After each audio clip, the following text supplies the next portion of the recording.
This is a Reader's Digest version containing many of the interesting parts of the Flat Earth theory. For those who have already started seeing things with new eyes, it will be mostly a recap, but there could be a few new angles you haven't looked at. For the rest of you who are new to this, the first question is invariably, is this a joke?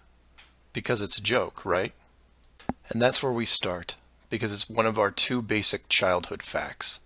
1 + 1 = 2, and the Earth is a globe. We're taught this before almost everything else, and that right there should give you a clue on how serious this secret is. But for those who have forgotten their history, here's the modified Men in Black version. For the first 4,000 years of our civilization, we believed that the Earth was a flattish disk, surrounded by a solid dome barrier called the firmament. All of the 5 major religions had their own version of this, and the churches enforced the belief. Then, around 1514, a man named Copernicus created a new model of the world. He stated that if the Earth was spinning around 1,100 miles an hour and circling the Sun at 60,000 miles an hour, the world was then round.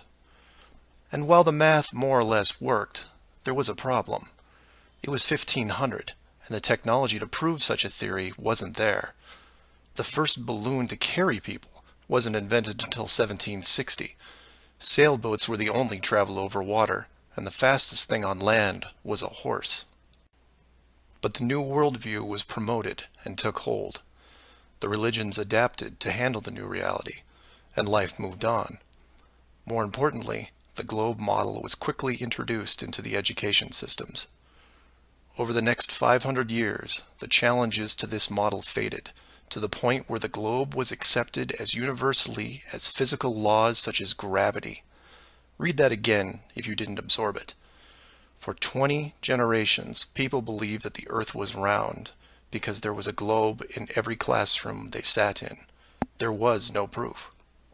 Hundreds of years went by, and still civilization had no way of proving the theory. Planes were invented around 1900, but until 1957, nothing could go high enough to give a true perspective of where we lived. And that's when everything got strange. The United States and Russia both sent up rockets high enough to take decent pictures, and what they saw scared them a great deal. How do we know they were extremely concerned about the sky? Because the US and Russia immediately started firing nuclear weapons straight up, and they kept firing for the next 4 years. A few things to keep in mind here. First, this was now 1958. Nuclear weapons were very expensive and hard to come by. These also weren't those nominal yield 20 kiloton toys we used on Hiroshima. This was high kiloton to low megaton, and we couldn't get them up fast enough. And the strangeness continued in other places. In 1959, only a year into the atmosphere bombardment, 10 nations, including the United States, made Antarctica off-limits to any colonization. A treaty was put in place and to this day remains intact. Over 50 nations now have signed off on this treaty. Do you know any treaty that has lasted that long between all industrialized nations? Moreover, do you know any piece of real estate in the world that is owned by no one? You would think at the very least one of the large oil companies would use their huge financial resources to explore this region, and yet they don't even petition the idea. The short version of the discovery is this. By 1958, the military had discovered the very solid upper and outer edges of our world, and had to create a way to put up do not enter signs without looking obvious.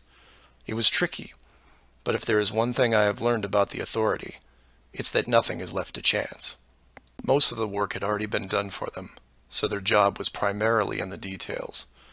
The sky part of the dome was much higher than commercial air traffic, so the only thing they had to worry about there was the space program, which is immediately militarized.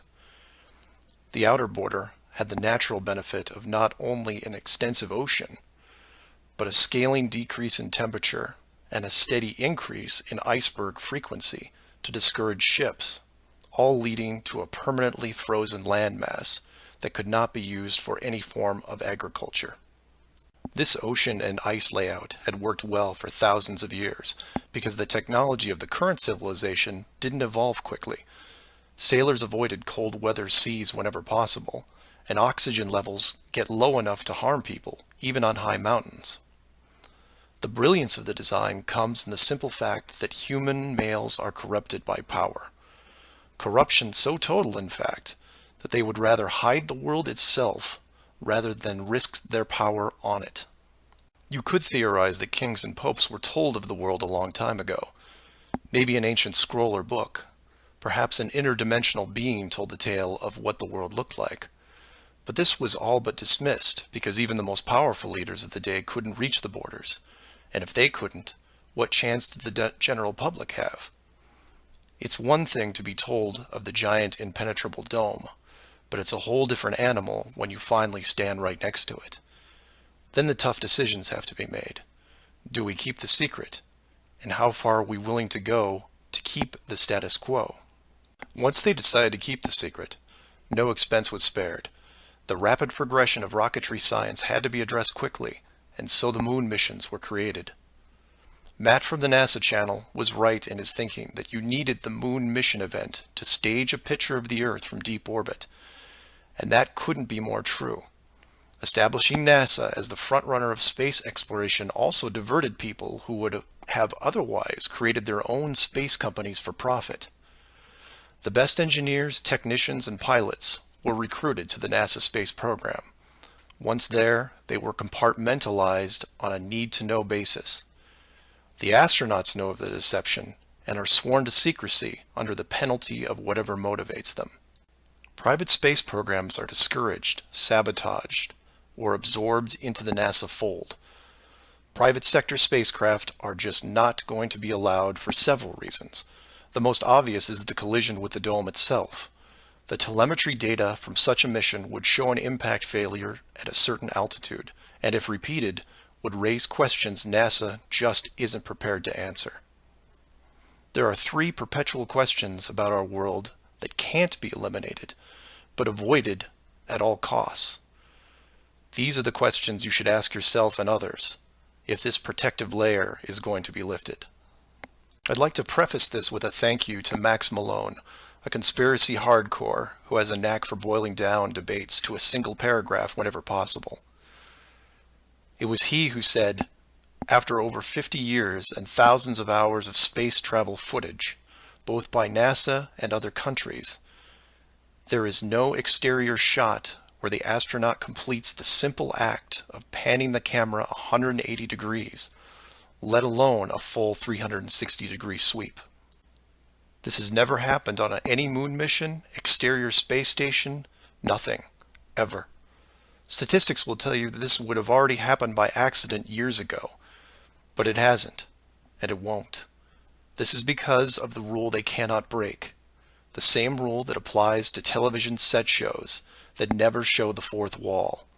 Why? Because there is no fourth wall. Number 2. When you search online for pictures of the Earth from space, 95% of what you will see is a collection of artificial composite shots. In 2000, when I did this search, there was exactly 1 picture by NASA showing the bottom part of Africa and Antarctica. Now that picture is hidden within hundreds of simulated images. There are HD cameras everywhere, and no one is taking a shot of the Earth, because you can't get enough altitude to do it. Number 3. The commercial air travel routes for the southern hemisphere are wrong. This is an easy thing you can check out in 60 seconds. Take a map reading of the distance between anywhere near Australia and anywhere in South America. It's a straight shot across the South Pacific. Now find your favorite travel site and try to get there non-stop. See what happens. The routes start turning ridiculous. I used to business travel for years, and I've never seen anything like it. It's the one thing in the general public world they can't hide, the actual distance between these two places. On a round world, the flight is easy, just a straight shot across an ocean. But on a flat world, it becomes the greatest distance between 2 points. There are no shortcuts, so they distract you with multiple connections and layovers. It's only blind luck that the United States was in the northern hemisphere. Otherwise, the increased traffic would have raised eyebrows by now. I know, I know. It's madness. It's lunacy.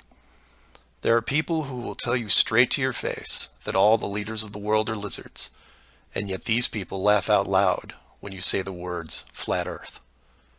I was, and still am, a huge conspiracy guy. I literally ran out of new tin hat topics to research, and I still wouldn't look at this one without embarrassment. But every time I glanced at it, there was something unresolved. And once I saw the near perfection of the whole plan, I was hooked. Do your own homework. Ask the questions. Get past the possibility and see if you can move into an even bigger picture. Like who built the dome and why. That's where it starts to get really interesting and things start opening up. I know I said years ago that the greater good was something that should be preserved, that JFK, Pearl Harbor, and 9/11 were inevitable.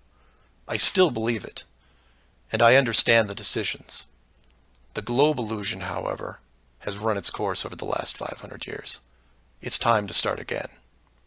If that means we end up getting the attention of who or what created this place and force the reset of the world, is that such a bad thing?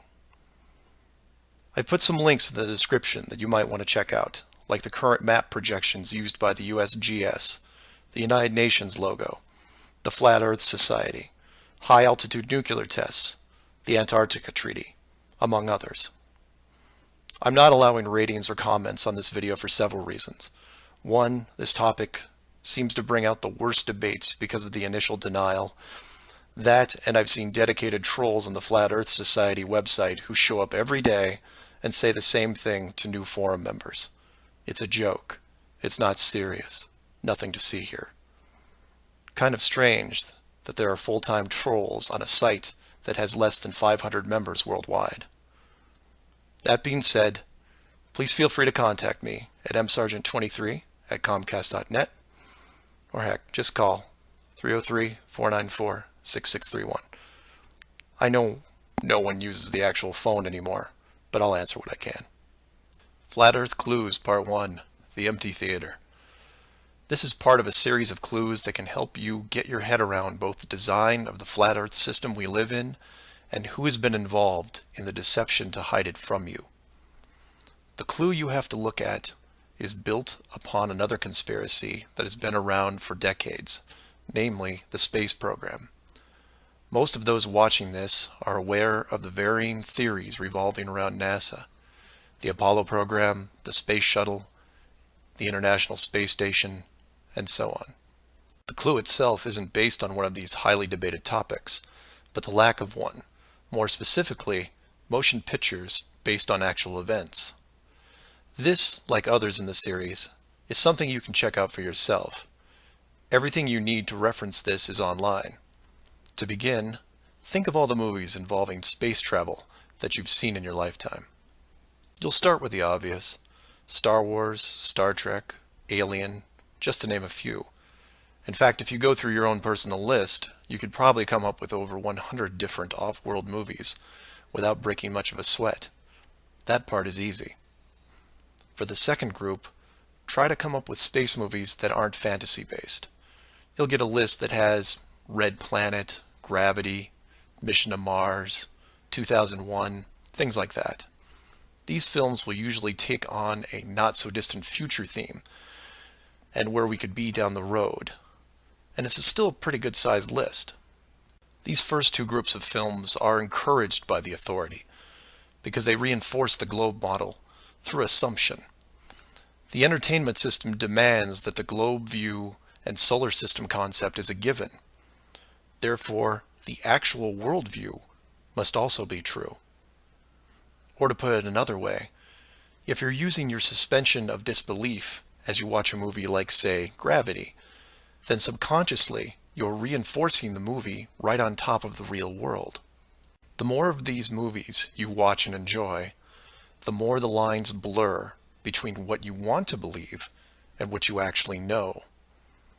Watch enough movies about Mars, and you will be less astonished when NASA announces an actual mission to Mars.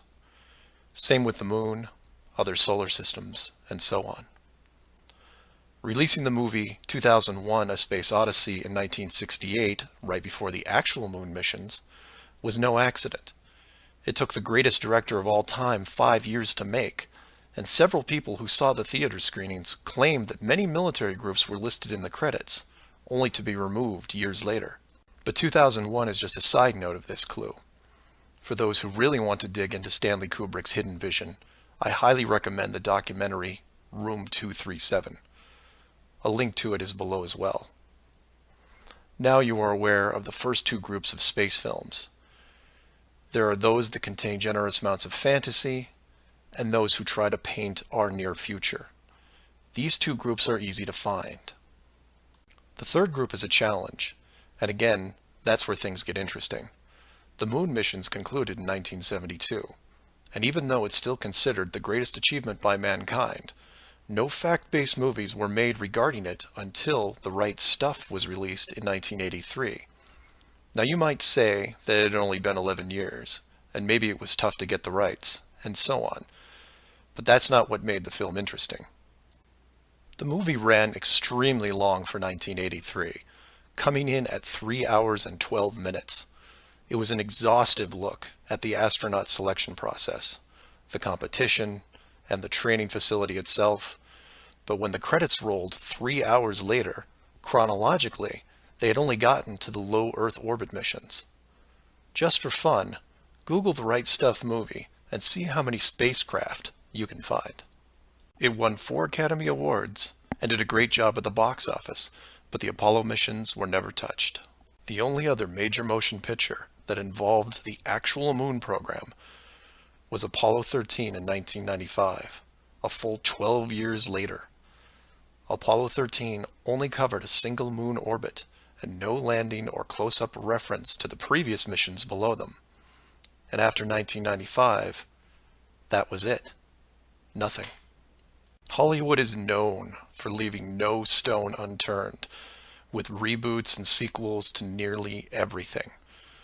Yet in almost 60 years, there has never been a single moon mission movie based on actual events. Hundreds of science fiction films reference in it. Everything from Superman to the Transformers. But literally nothing that covers the moon's surface. 6 complete moon missions involving multiple vehicles, moon buggies, playing golf, and no one wants to touch it. Now, to be fair, there was a TV miniseries in 1998 covering the subject. It was produced by Tom Hanks, who got involved after starring in Apollo 13. There has been no professional production of any kind since then. Again, just for fun, Google From Earth to the Moon TV series and see what you find. The why is easy, and the clue revealed. If Hollywood makes a movie about the moon landings, and it's indistinguishable from the real thing, then how do you know which is real? It raises some subtle questions involving stage technique and how long they've been in place. If Hollywood could fake it now, then when did they first have the ability?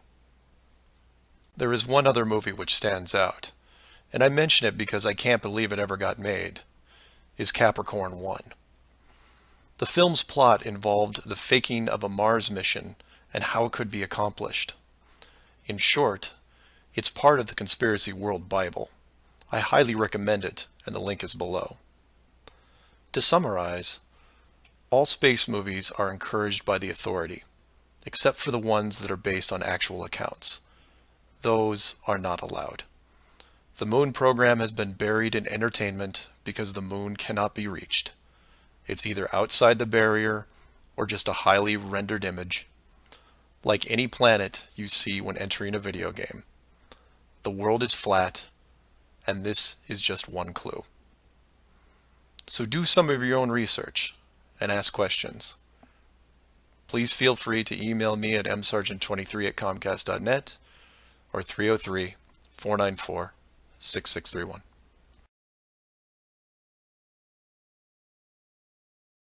Flat Earth Clues, Part 2, The Bird Wall. This is part of a series of clues that can help you get your head around both the design of the flat Earth system we live in and who has been involved in the deception to hide it from you. This clue revolves around one of the most remarkable men you may have never heard of, Richard E. Byrd, and his relationship with Antarctica and the secretive missions he carried out there until his dying day. Some of you have followed the legend of Richard Byrd through the hollow earth theory. We aren't going to be covering any hollow earth in this video, but instead focus on the man and his involvement with the South Pole. The Reader's Digest version of Richard Byrd is as follows. Born in 1888, he became an American naval officer who specialized in feats of exploration. He was a pioneering American aviator, Medal of Honor winner, polar explorer, aircraft navigator, expedition leader in the worst environments in the world, and the youngest admiral in the history of the Navy. In addition, his list of awards takes up several pages in Wikipedia, including 3 ticker tape parades in his honor. In short, he was Indiana Jones on steroids. Some people will say that Roy Chapman Andrews was the real Indiana Jones. And you might be right. But Richard Byrd beat Indy 6 days a week and twice on Sunday. I mention all his accolades to paint a picture of credibility and trust. The governments of the United States and the world trusted his judgment and leadership, and took advantage of every chance they had to put him in charge of special missions. The first large-scale mission was an expedition to Antarctica in 1928.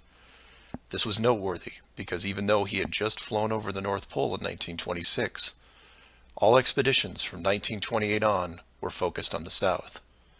The expedition lasted 2 years, and during it, at the age of 41, he was promoted to admiral. His second Antarctic expedition ran from 1933 to 1935, and his third from 39 to 40. While in Antarctica, he was also an advisor for other countries who had their own expeditions, including England, France, Germany, and building off previous countries' expeditions from Belgium, Japan, and Sweden. He then helped lead U.S. Navy fleet operations in World War II, was present during the Japanese surrender in 1945, but then something strange happened. He went back to Antarctica. Now, some of you aren't surprised because he'd been there since 1928, and I agree with you. It's the how that's interesting here. His fourth trip to Antarctica wasn't an expedition. It was a military operation called Operation High Jump.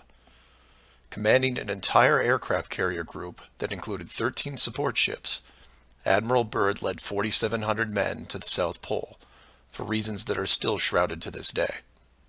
Some say they were chasing the remaining Nazi fleet, even though Germany had surrendered a full year earlier. Others say there was a Nazi base established in Antarctica during the war, when Admiral Byrd was absent. None of these theories are important for this video. What we do know is that the U.S. had sent an excessively large military force to the ice, all under the guise of peaceful intentions. During this operation, Admiral Byrd told a Chile newspaper this: "The most important result of his observations and discoveries is the potential effect that they have in relation to the security of the United States.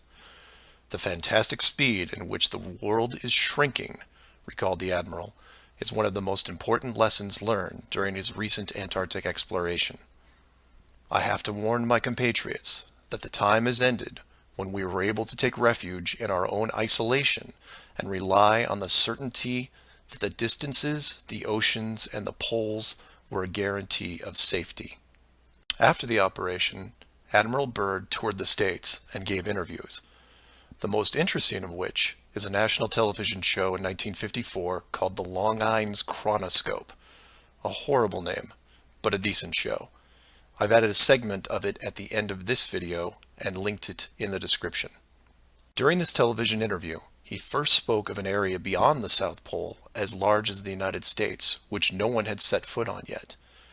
He then went on to say that there would probably be expeditions year after year because the U.S. government had really become interested. The interviewers then probed as to why the interest in the South, when any perceived military threat from Russia, keep in mind this was 1954, would be from the North. He went on to say that it was the most valuable and important place in the world for science. It involved the future of the nation, an untouched reservoir of untapped resources, including coal, oil, minerals, and uranium. He added that at the time of the interview, there were 7 nations currently engaged in Antarctica, including Russia, Australia, Argentina, Chile, and New Zealand. During the interview, the Admiral talked about planning the next military mission to Antarctica. It was called Operation Deep Freeze and ran from 1955 to 1956. The mission was completed, and he supposedly returned home. Now this is where you come in and say, so what? And normally I'd agree with you, except for what happened next. Nothing happened next. The missions just suddenly stopped, and that was it. No other expeditions, military or otherwise, were conducted on the continent, ever. Then a treaty was put in place banning any country from doing basically anything. The end. And if you're wondering what you're missing, it's this. Admiral Byrd goes on television, says that this massive body of land, most of which sits on a plateau 2 miles high, is rich with every resource you could ever want, energy rich, pristine, with no indigenous population or plant life, and every country that has sent teams is ready to carve it up like a big turkey. Not to mention, there's an expanse of land larger than the United States they haven't even looked at yet. And out of the blue, everyone just calls the whole thing off? There are no environmentalists in 1959. This is land of diner food and 20-cent gas. I'm calling total BS on this one. The dollar value of the initial resources find would have fueled armies of greedy companies. So what happened? They found the edge, that's what. And the last thing they were going to do was let unsupervised companies near it, regardless of the money. Even if it was hundreds of miles away, you couldn't allow resource corporations even into a safe area, and then years down the road as they expanded, tell them, oh, sorry, you can't go beyond this point. When the companies would ask why, what would you tell them? And now the interior of Antarctica is off limits, with no revisions until the year 2041. You can take tours of the outer islands, but there is a hidden line enforced by the military that you will not be able to cross, because the interior is actually the exterior edge. It's there, it's hidden, and it's protected. The Earth you live on is flat. So do some of your own research and ask questions. Please feel free to email me at msargent23@comcast.net or 303-494-6631.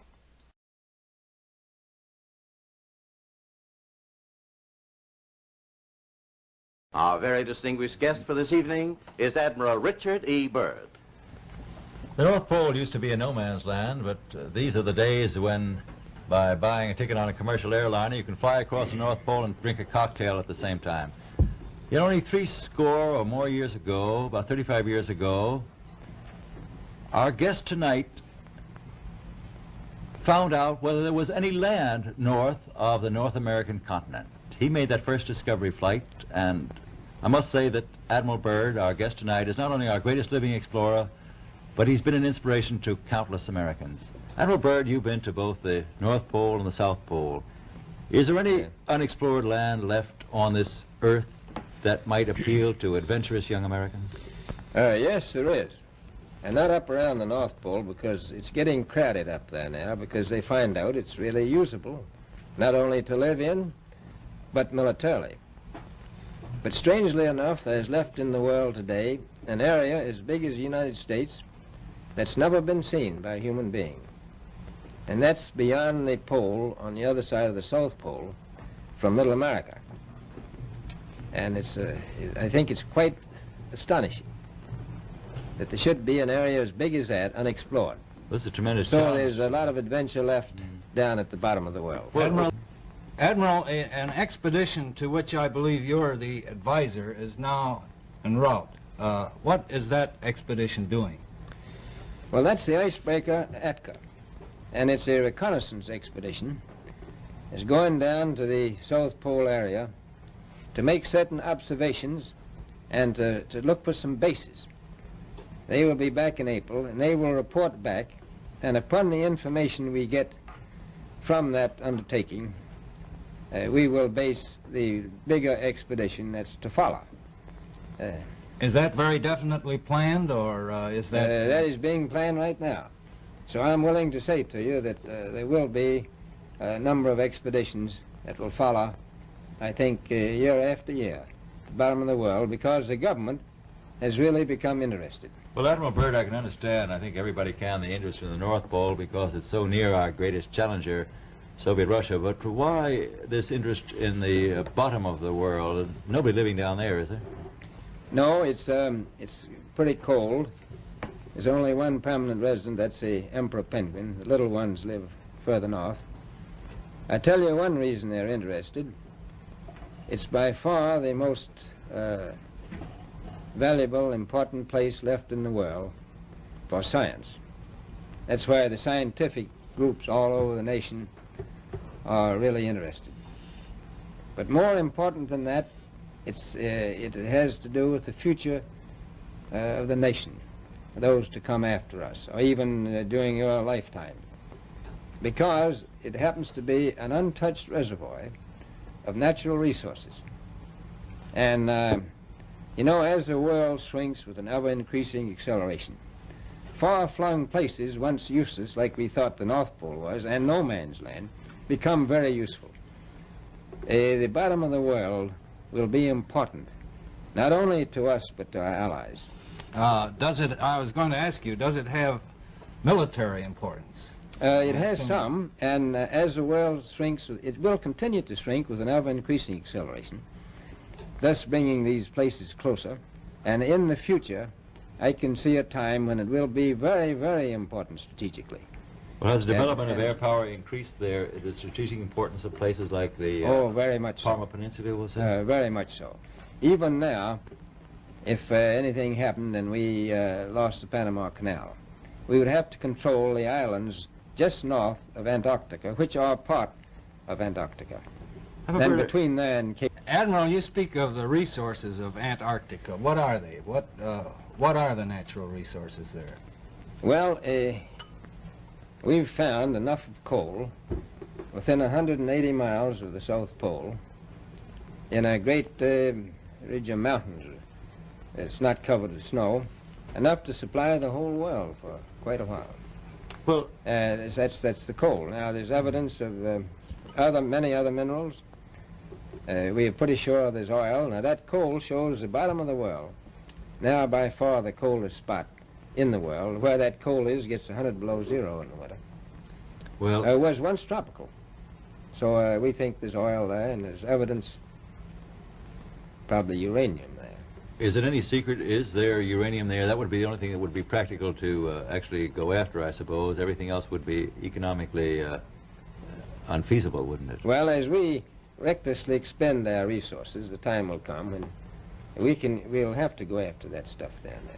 Well, you know, I avoided what you said about uranium. I'm not sure about that. I don't want to have the world fight over the Antarctic. And Robert, is there a competition among other nations to try to get information about Antarctica and possibly to secure some of these resources?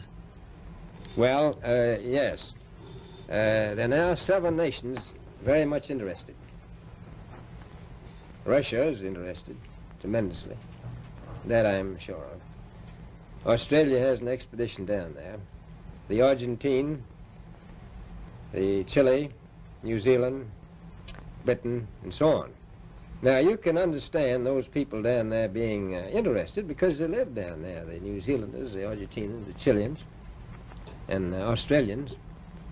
And so we don't do much about claiming anything. Admiral, you make this sound a little crowded. Are there that many expeditions now there or en route there? Well, you know, as I said, it's the most peaceful place in the world, but I don't think it will be for long because of this intense interest on the part of other nations and this nation.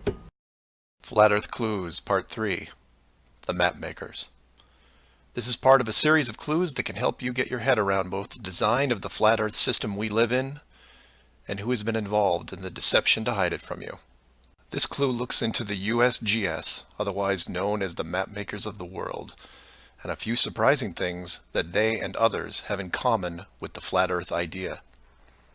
All the reference links are provided in the description below, and I encourage you to check them out. For those of you outside the United States, USGS stands for United States Geological Survey, a scientific branch of the U.S. government. Formed in 1879, and with the help of the ever-expanding American Empire, they quickly became the premier map makers of the known world. Currently, they have around 9,000 employees and an annual budget of over $1 billion a year. They also have extensive science departments covering biology, geography, geology, hydrology, and many programs tied to them. Their motto since the 1990s has been "Science for a Changing World," and I'm going to show you how true that really is. What does this large, really boring government group have to do with the flat Earth? To understand that, you have to look into their origins, which is in geography. To do this, you'll need to open another page that specializes in maps. The maps you see in this video are from Wikipedia, but there are others you can reference as well. The wiki list of map projections isn't much to look at as a whole, although there are a number of interesting takes on the world view.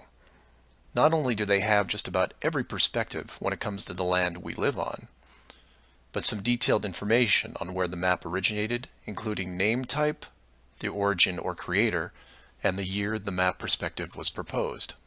Now, some of these will be very familiar, especially the ones that you would see on your classroom wall.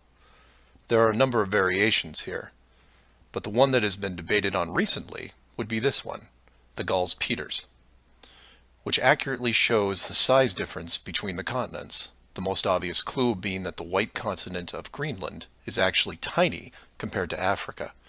But I digress. If you keep going down through all the different shapes, you'll get into circular maps, but only one of these is a top-down perspective that shows the continents in the center, surrounded by an unbroken ring of ice. In Wiki, it's called the azimuthal equidistant, and just to make it easier, I'm going to abbreviate and call it AE for short. Why is this map so interesting? Well, if you're looking at the Wiki page, you'll spot a few reasons. The first is that in the notes section of the map, and I quote, "Used by the USGS in the National Atlas of the United States." It also mentions that it is used as the emblem of the United Nations. Of all the maps on this screen, it is the only one that references a group of any kind. And if you keep this page open and navigate over to the Flat Earth section of Wiki, you'll notice towards the bottom of the page a similar map. I've referenced it here, and you can tell quite easily it's identical, but not referenced or linked as the AE model. To make things even more strange, we go back to the USGS model, and you see that it was first proposed 1,000 years ago, and you may think, well, that's a bad link. So you compare it with the person who proposed it, and you get this guy, Al-Biruni. Who was Al-Biruni? Well, he lived around 1,000 years ago and was considered one of the greatest scholars of his era, schooled in multiple sciences. Have you ever heard of him? I hadn't. Maybe it's multiple bad references in Wiki. Well, no, because NASA knows who he is and named this moon crater after him. So why is the USGS using a version of the world map designed by a 1,000-year-old Persian scientist? Because it's correct. That's why.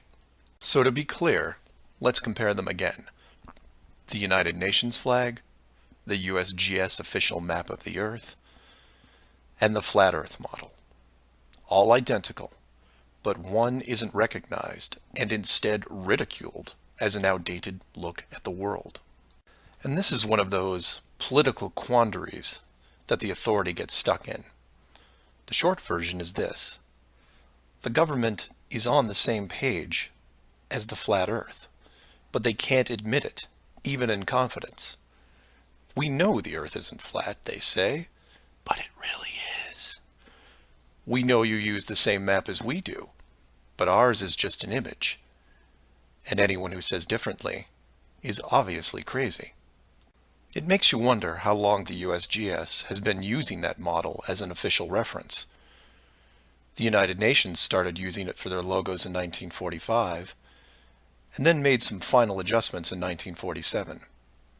And the UN flag also raises a few questions, like, why isn't Antarctica represented on the map? Is it supposed to be assumed in the outer circle, or perhaps the spiky olive branches on the outside? They don't mention it anywhere online. And this is what I like to focus on: the gaps, the holes in the plot, the unanswered questions.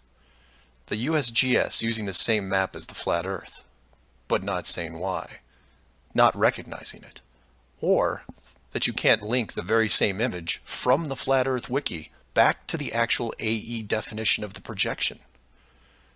The authority figured out in the 1950s all of the borders of our enclosed world, and have done a great job hiding it over the decades. But the world's a complex place, and there are clues out there just lying around. I think it's time you saw some of them. So do some of your own research and ask questions. Please feel free to email me at msargent23@comcast.net or 303-494-6631. Flat Earth Clues, Part 4, Shell Beach. This is part of a series of clues that can help you get your head around both the design of the flat Earth system we live in and who has been involved in the deception to hide it from you. This clue covers the near-perfect design of the flat Earth model and will break down some of the logic behind the decisions made. It sounds like a big task, and it is, but to start, let's look at something small, like this little guy. Take an ordinary mouse and put it into a glass cage. It doesn't have to be a mouse. It could be a snake, a lizard, an insect. It makes little difference for this exercise. People identify with mice because they're used to seeing them in lab experiments. Mice also don't have any sinister connotations. They're seen as relatively innocent and benign, the perfect test subject, as it were. I have yet to meet anyone who has a bias against the lab mouse. So the mouse goes into the box for the first time, and the reaction is always the same. It explores its surroundings, and more importantly, tests the barrier around it, probing for exits or potential exits. The mouse inspects every inch of its new glass home, and at some point settles into the acceptance that the walls are indeed solid and that it may be there for a while. Every so often, it will repeat the process, again checking the boundaries of the cage, just in case something has changed. What it doesn't do is act like it would in the wild, because it realizes that it's in a form of captivity. The glass box doesn't even remotely resemble its natural environment. You could put this box in the middle of a forest and the mouse may feel slightly better about its situation, but it still knows that it's been trapped against its will, and will settle into a non-native lifestyle. You could take all the other small animals that could be substituted for a mouse, the snake, the lizard, the insect. It makes no difference. The result will invariably be the same. Repeated probing for escape routes, then acceptance. Take the same animal and now put it into the middle of a 100-mile square wildlife preserve, surrounded on all sides by a similar type of glass enclosure. The creature doesn't even bother to rush the size of the preserve and start testing the boundaries, mostly because it's out of visual range. It could be days or even weeks before it even encounters a single fence. The animal's routine is spent doing what it normally would do. It eats, it sleeps, it breeds. It does everything that it would naturally do in the wild. If one day the animal approaches the fence, there might be some curiosity, but any anxiety is quickly resolved by just turning around and heading back into the vast expanse from which it came. The fence does not pose a potential problem for the animals in the preserve because it is so small compared to the expanse they live in, and dwelling on it doesn't hold any interest. We're assuming here that the fence is high enough to discourage flying creatures as well, deep enough to stop burrowing classes, and if you want, reaches the floor of any nearby bodies of water, stopping any clever aquatic types. The point here is that all creatures great and small inside a giant wildlife preserve, when encountering the fence, wouldn't care. They would all, in their own way, just shrug and move on with their lives. However, if you take a human, male or female, regardless of education or nurturing, and put them in the exact same wildlife sanctuary, the the response would be quite different. When the human approaches the glass fence, they don't see it as a minor distraction. They pause, they wonder, and more importantly, they ask questions, either internally or amongst others. Why is the fence here? How far does it reach? Can I dig underneath, or climb over, or go around it? These questions continue in a way you might imagine, but eventually a bigger question jumps to the top of the list. Who built the fence? It is that which changes not only the type of questions being asked, but how the human being, or beings, look at their world. The giant wildlife preserve suddenly gets smaller. Each new fence border discovered starts to artificially constrict their expanse, even though the dimensions haven't changed. Before long, the preserve, their home, loses some of its relevance. The fence is a reminder of the unknown. It provokes fear and endless speculation within the human. Given enough time, the importance of the preserve continues to be reduced, especially in relation to the fence. And the reason why it's so engrossing for the human is simple. It's there. It's real. They can see it, and maybe even touch it. Adding more humans to the equation increases the disparity of the situation by orders of magnitude. Have you seen the fence? Do you know how long it's been here? Have you ever known anyone that's been outside it? It's older than us. Who is responsible for the fence? What can we do to appease the group that created it? You can see what this might lead to. A long-lasting group hysteria would entrench itself within the population, grab hold and never let go. The fence is bigger, older, and wiser than they are. It humbles them, it angers them, and it is forever. It is their proof of a higher power. Maybe not God, but certainly God-like. No civilization, regardless of technology, discipline, or age, would be able to cope with the existence of it. For the human psyche, there are just too many questions that go unanswered. Life would never be able to progress normally.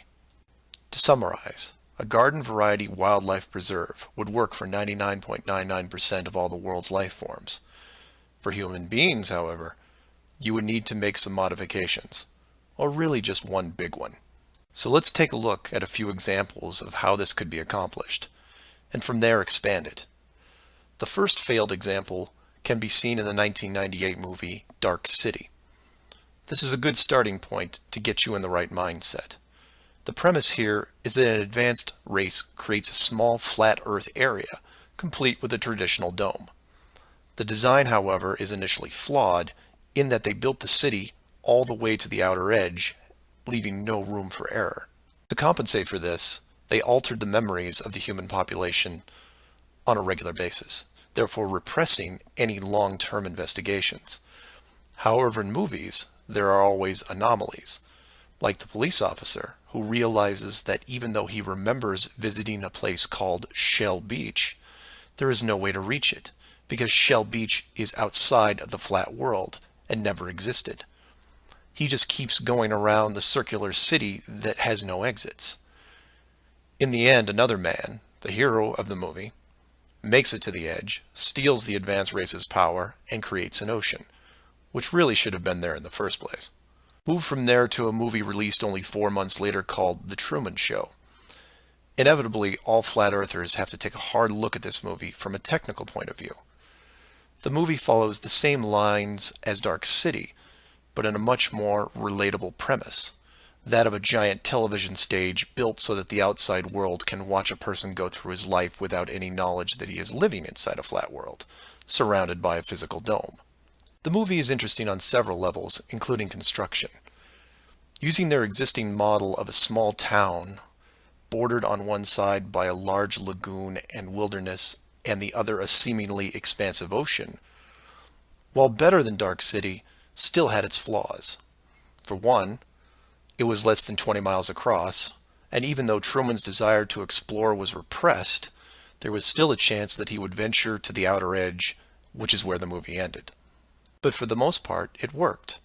Truman believed the entire scenario because he was born into it, and then lived 30-plus years without any reason to doubt where he was, which could be said for any of us.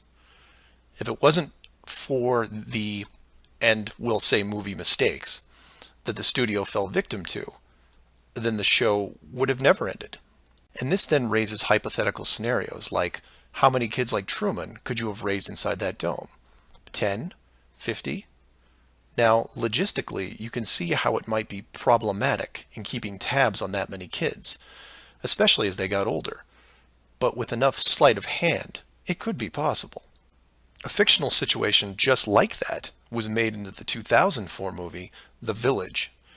And even though it turned into one of those M. Night Shyamalan plot twist things, the premise was very feasible.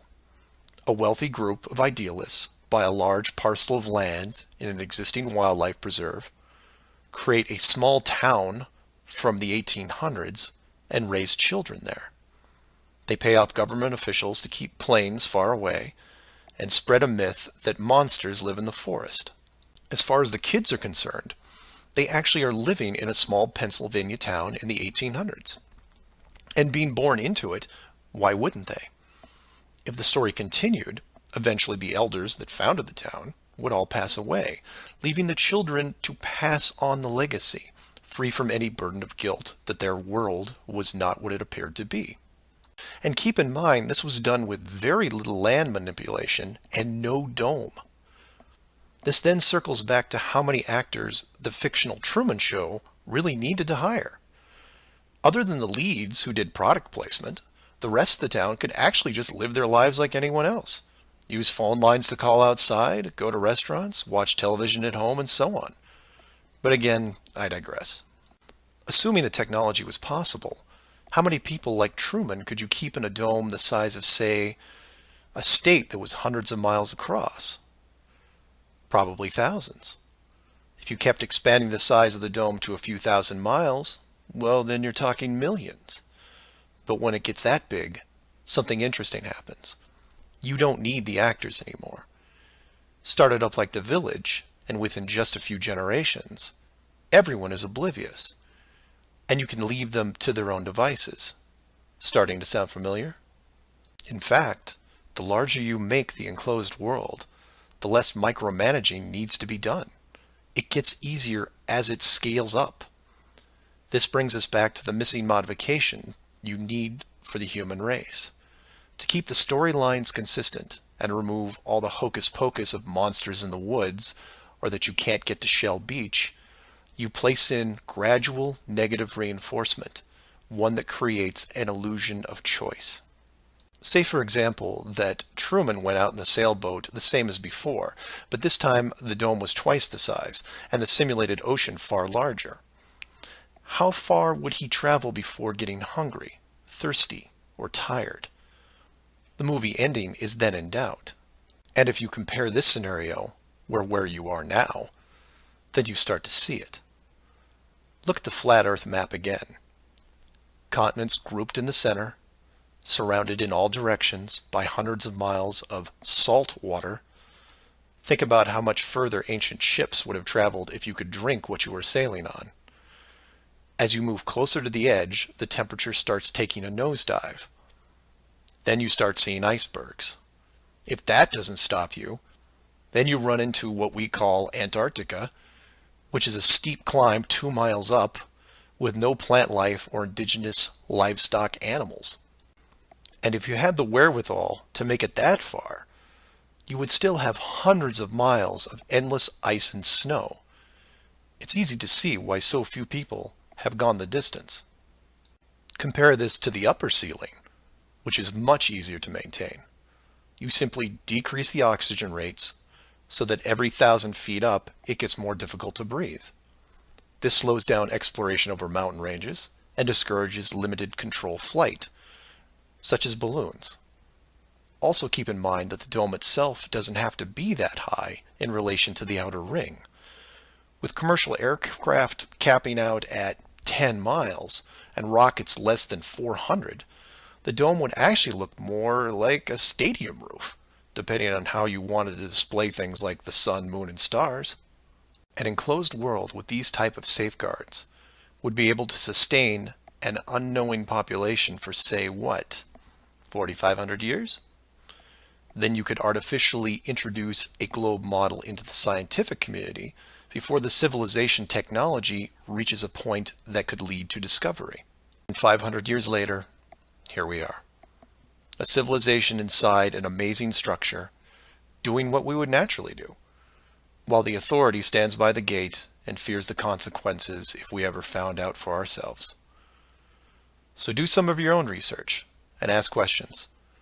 Please feel free to email me at msargent23@comcast.net or 303-494-6631. Flat Earth Clues Part 5, The Status Quo.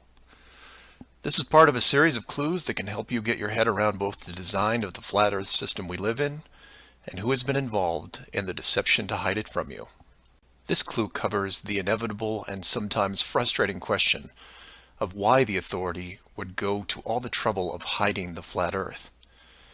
My hope here is to show you different angles and a progression of events, all of which lead to a very changed world, both physically and mentally. To open, we have to go way back to when the world was a much more simple place. You had your 5 major religions, including Buddhism, Hinduism, Judaism, Islam, and Christianity. Each of these groups had their own version of what is known in Genesis as the firmament, or the flat circular world enclosed by a solid dome-like barrier from where the creator, or creators, looked on. I'm not going to explore all the subtle differences between the groups. Suffice it to say that it's interesting that despite their differences that led to acts of horrible violence between them, there was no real Earth model debate. So around 500 years ago, the science community, led by Copernicus, who probably had a little help, introduced what we now know as the heliocentric, or globe model of the world, which in turn changed the solar system, galaxy, and so on. The religions, seeing that this globe model was gaining popularity, feared a loss in the fan base, so they all adapted their religion to include the globe model. From their point of view, it was a small change from a circular to a globe world, and really, in a few generations, who would remember anyway? So the churches, mosques, temples wrapped up their flat earth model in a metaphoric soft cloth and put it in the drawer with the good silver for safekeeping. Remember this, because we'll come back to it later. And hundreds of years went by, with science promoting all the aspects of the globe, and the religions promoting their beliefs upon this globe. The world kept spinning, so to speak, and everyone was happy. Then in the early part of the 1900s, you get this pesky explorer named Richard Byrd. He has family money, all the right connections, and secures basically unlimited funding and the government green light to probe every piece of unseen territory there is. It was inevitable, I guess. A young man who has an unquenchable desire to see all that there is to see, and then granting him the tools needed to accomplish this goal. He pulls a Truman and gets lucky, crossing the vast salt ocean, avoiding the icebergs, arriving at the frozen coastline, and he keeps going. He was never going to stop. One day, after crossing hundreds of miles of high-altitude ice and snow, Admiral Byrd sees it, a barrier. And to him, it's just a barrier, not the barrier. He is but a tiny speck in front of it. It stretches out on both sides as far as he can see, and straight up so far that he can't discover the beginning of the arc. The great explorer now has a new challenge, finding the shape of this thing. It's much like a blind man describing the elephant. Until you feel out the whole thing, what do you really know? If you look at the AE, or Flat Earth Overhead Map, you see the problem. To even determine the scope of the outer wall, you have to circle it. It would have taken months, if not years. You could use a series of ships going in opposite directions, or planes, but there are refueling stations that need to be built, and so on. His task was challenging to say the least.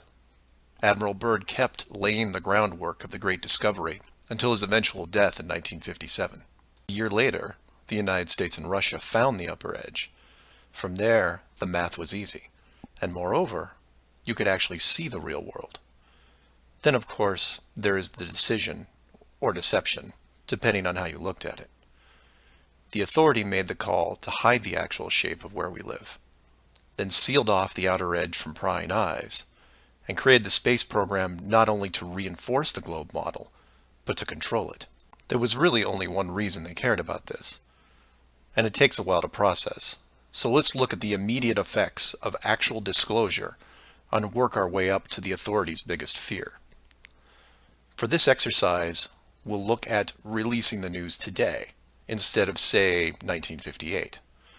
While 1958 would have been easier, it's much more relevant and entertaining to explain it in modern terms. We start with a press conference by, let's say, the United Nations, who have discovered that the world is indeed enclosed in a giant high-tech dome of unknown origin and age. The public reacts with wonder and awe, trying to take in the sheer scope of this announcement.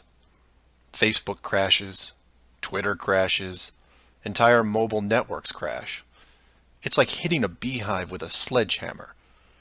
News organizations around the world send teams to the outer edge to confirm the finding, and the general public is glued to their media devices.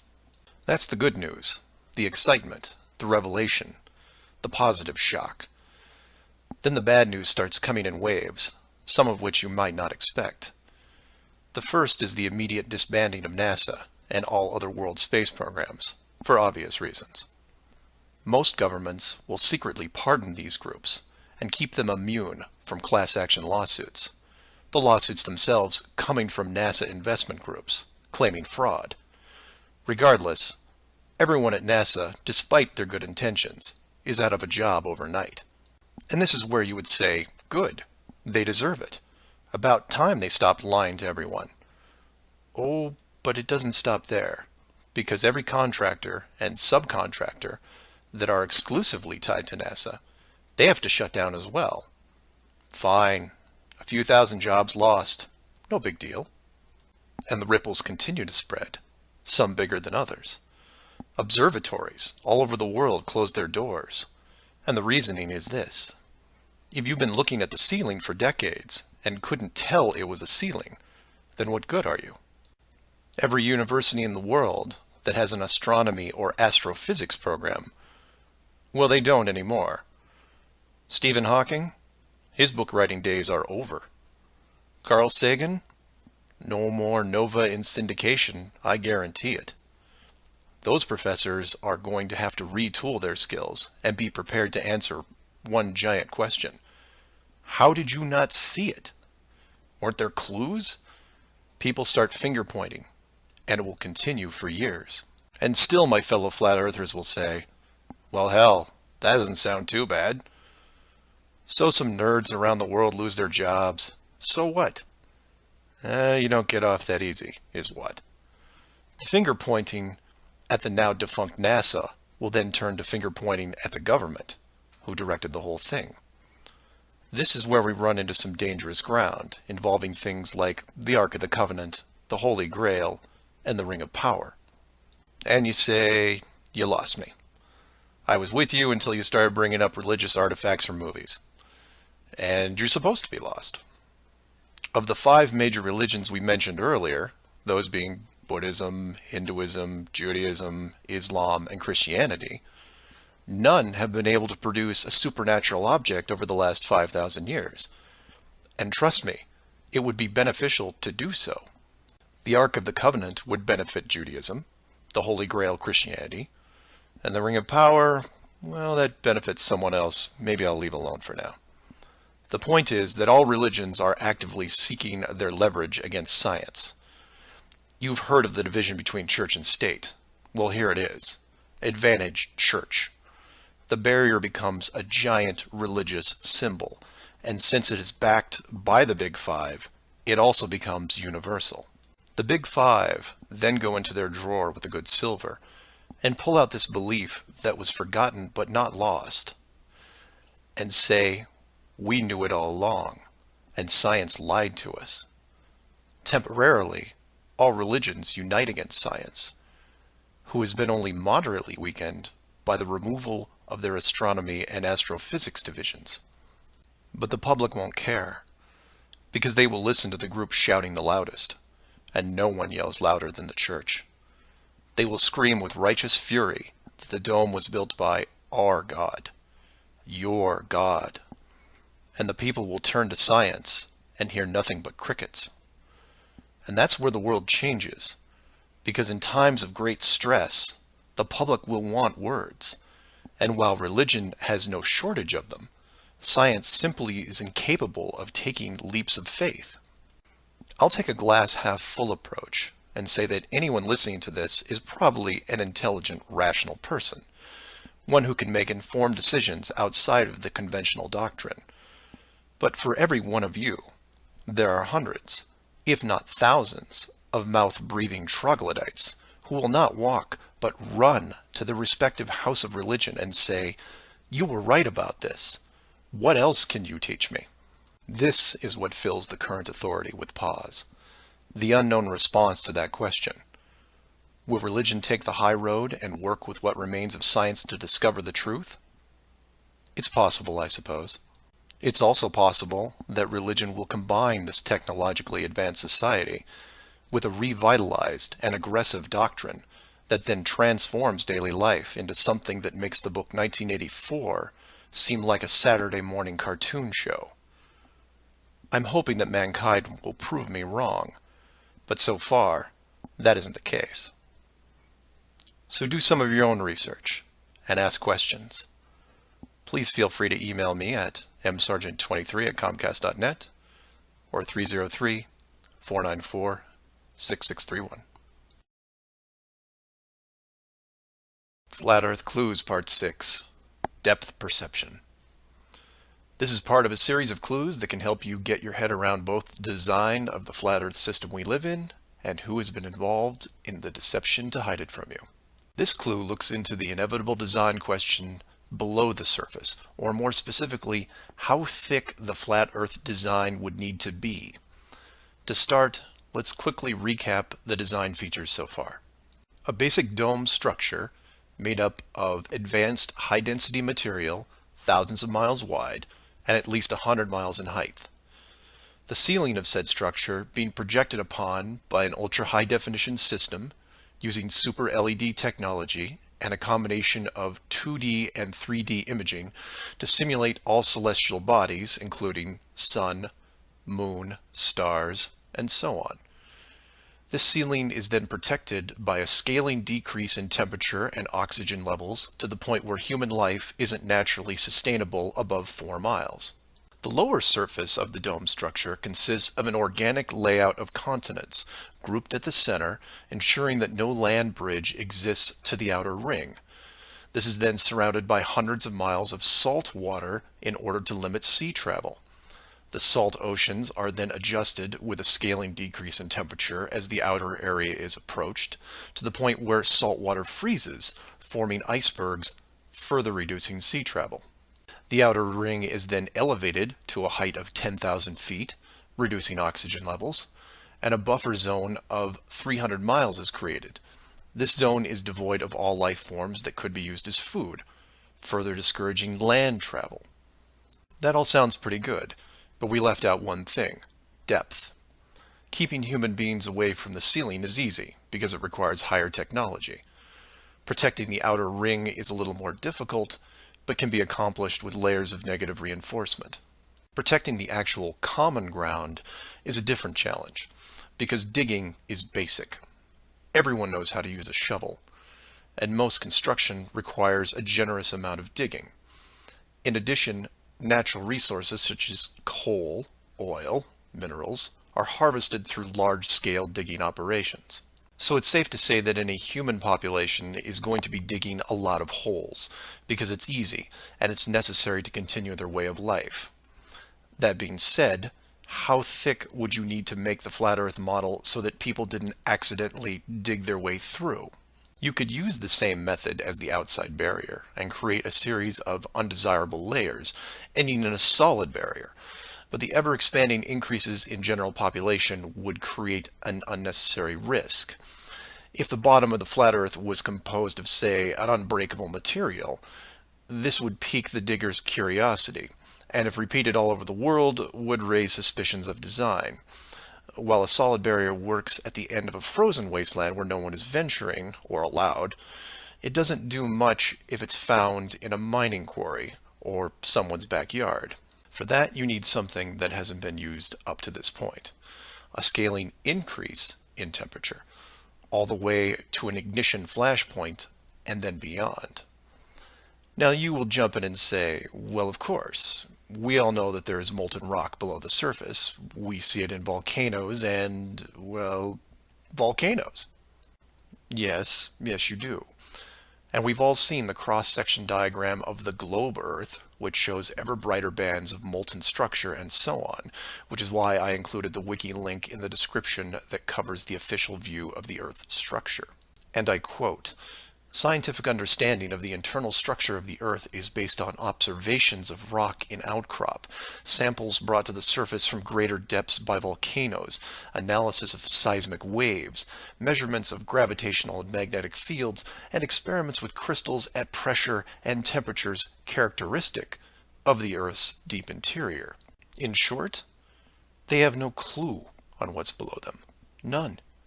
In fact, the deepest holes ever drilled, which I've also linked in the description, only go down 8 miles. To repeat, no one has gone below 8 miles anywhere. And every drilling survey is the same, a scaling increase in temperature to the point where drill bits stop working. And you come back and say, but volcanoes. Yes, there are volcanoes, holes in the earth where molten rock is produced, under pressure, I might add. Certainly that can't be artificially created. No? We can melt rock right now. It's called a smelting plant. What do you think your car is made out of? Melted, reformed, and polished rock. We have the technology to do this. It all comes down to scale. Create a large set of furnaces at, say, 50 miles below the surface that can melt and pump molten rock. And you say, what would the furnaces be made out of? Oh, I don't know. How about the same dome material that can withstand nuclear weapons? So you take the molten rock, locate a few random access points on the surface, and the rest comes naturally. Volcanoes also reinforce the Earth structure model that the molten rock goes all the way to the core, which then in turn reinforces the globe model, and then we're back to where we are now. A smoldering globe flying through space at high speeds that from a design standpoint makes no sense. So how thick would the flat Earth model floor need to be? Oh, for common use, say less than 100 miles, similar to the ceiling in scale. Large heat generators placed in a pattern, a thin layer of molten rock 10 to 20 miles down, which is really just a geologic pipe system to help with the generation of terrain. And there you have it. An efficient way of discouraging all those digging humans from reaching too far, combining a physical barrier with a mental one. 8 miles down and you're going to tell me what the entire core looks like? Give me a break. So do some of your own research and ask questions. Please feel free to email me at msargent23@comcast.net or 303-494-6631. Flat Earth Clues, Part 7, The Long Haul. This is part of a series of clues that can help you get your head around both the design of the flat Earth system we live in and who has been involved in the deception to hide it from you. This clue looks into a topic I only glanced at in the original guide, which is the Southern Hemisphere, or in the Flat Earth model, the land masses closest to the outer ring. I like to give credit where credit is due, and the long haul title was given to me by a fellow flat earther who did some of the same research I did. The summary of the video is this. If you are looking to show someone how to view the flat earth from a practical point of view, this is the example I would use. I'm going to show you how strange the world looks using just a few websites, some simple math, a couple minutes, and your brain. You don't have to write anything down, unless you want to, of course. I'll give you everything you need on screen and break down one of the examples as well. I'll also link the sites in the description for reference. First, here are some websites that help you calculate distance. The GPS on your phone already does this, and you may have an app as well, but here are some dedicated examples. Timeanddate.com, tripit.com, distancefrom2.net, worldatlas.com, freemaptools.com, and travelmath.com. If your favorite isn't listed here, like Google Maps, then use whatever is most familiar to you. Now we are going to look at two specific groups of cities. The first group is going to be from the area around Australia, including New Zealand. We'll call this Group 1. Group 1 includes Melbourne, Australia, Sydney, Australia, Perth, Australia, Auckland, New Zealand, Christchurch, New Zealand, and Hamilton, New Zealand. The second group is going to be some cities in South America, all in the southern hemisphere. I mention this because if you go high enough, you will run into a few cities that won't work. Group 2 includes Rio de Janeiro, Brazil, Sao Paulo, Brazil, Brasilia, Brazil, Buenos Aires, Argentina, Lima, Peru, and Santiago, Chile. Again, there is a link in the description with many other airports. Now, these two groups are interchangeable, as you would imagine, so you can start or end with either Group 1 or 2. The results will be the same, and just to make it interesting, I'll use a slightly different example, which a fellow flat earther did the legwork on, and show you that even these two groups aren't exclusive. So you take anything from Group 1 and anything from Group 2, and you get some distances, ranging from 6,000 to 8,000 miles roughly. That's all I want you to do here is get that part in your head, noticing that the route is bent because they have to account for the curvature of the Earth. All these directions are what you would expect, a straight shot over the South Pacific Ocean. Now, just to prove it's not an exclusive route, instead of starting in, say, Rio and landing in Auckland, I'll start what should be the opposite side in Cape Town, South Africa, which is roughly the same distance on a globe Earth coming in at 7,300 miles. Notice on the map it's still a straight shot through the Indian Ocean and not crossing any countries. An easy route. I try to book my flight. For this example, we use Travel Math, but you can use whatever is easiest in your country, like Priceline, Expedia, Travelocity. It will make no difference because they're all tied to the same system. And this is when everything goes wrong. So the first leg, the airlines don't send me due east, but instead shoot me 4,700 miles almost due north to Dubai. Okay, maybe we're just picking up people. Seems a bit excessive, but I'll go with it. I'm probably comfortable in my seat drinking vodka tonics anyway. And from Dubai, it should be a straight shot home to Auckland, right? No. Now they send me southeast to Melbourne, a mere 7,300 miles. And then finally a third leg from Melbourne to Auckland coming in at around 1,600 miles. I'm rounding up or down to make the math easier. Regardless, the total miles for this flight is almost double what should be expected, coming in at 13,600 miles. In addition, the trip took me 37 hours. How long should it have taken? Well, in a 777, about 12. Now this is where you come in and say, well, it's probably an isolated incident, or some strange connection thing. You know how the airlines are. Oh no, my friends. We can do this all day. This roulette table is rigged, and there is no way to get a fair game.